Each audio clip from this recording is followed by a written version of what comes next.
100 రేట్లు ఇచ్చేసాడన్న హిట్ అయితే ఒక మూవీ ఇలా తీయాలి గౌతమ్ తిన్ననూరి గారి యాక్షన్ మూవీ ఇలా తీయాలని చూపెట్టి జెర్సీ తర్వాత ఇలాంటి మూవీ తీస్తాడని ఎవడు ఎక్స్పెక్ట్ చేయలేదు. ఈ మూవీ ప్రతి ఒక్క ఆడియన్స్ చూడాలి. కింగ్డమ్లో విజయ్ దేవరకొండ నన్ను కండాలు చూసామనుకో ఆడపిల్ల గుండెల్లో దడదడలే అర్థమైందా. బాగ్శ్రీ మేడం గ్లామర్ చూసామనుకో కుర్రోళ్ళ గులాబ్ జాములు గల్లంత అయిపోతాయి అనమాట. అన్నవరంకి వెళ్ళామనుకో సత్యనారాయణ స్వామి ఫేమస్. ఈ మూవీలో వెళ్ళామనుకో సత్యదేవన్న ఫేమస్ క్యారెక్టర్. మన కేరళ వెళ్తే గుర్తొచ్చేది మనకు నేచర్. ఈ మూవీ చూసాక వెళ్తే గుర్తొచ్చేది మనకు వెంకీ అన్న క్యారెక్టర్. నాగార్జున గారు తీశారు ఊరమాసు. ఈ మూవీలో విజయ్ దేవరకొండ అంతకు మించి బాంబ్ బ్లాస్ట్లు కడప కర్నూలు చిత్తూరు ఆడికి పోయినా ఈసారి గుర్తొచ్చేది తెలంగాణ హీరో విజయ్ దేవరకొండ. తెలంగాణ మెగాస్టార్ ఎవరు? విజయ్ దేవరకొండే. ఇది ఒకటి గుర్తుపెట్టుకోండి. నేను ప్రభాస్ ఫ్యాన్గా చెప్తున్నాను. కొండన్న మా గుండెన్న ఈ కన్నుడు చెప్తున్నాను.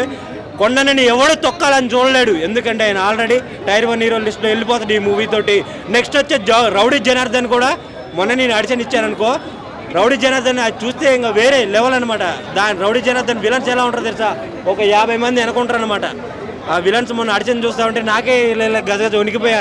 అనిరుద్ధి బీజిఎం చూసామనుకో ఈ మూవీలో తలకాయ బద్దలైపోయింది. ఇంకేముండదు, చెవులు గల్లు పడిపోతాయి. హార్ట్ పేషెంట్ అయితే గుండె ఆగిపోయింది ఈ సినిమాలో. ఈ మూవీ అయిపోతారికి హార్ట్ పేషెంట్లు ఎవరు రావద్దు. మెల్లగా చూడండి. జనాలు సరుపులు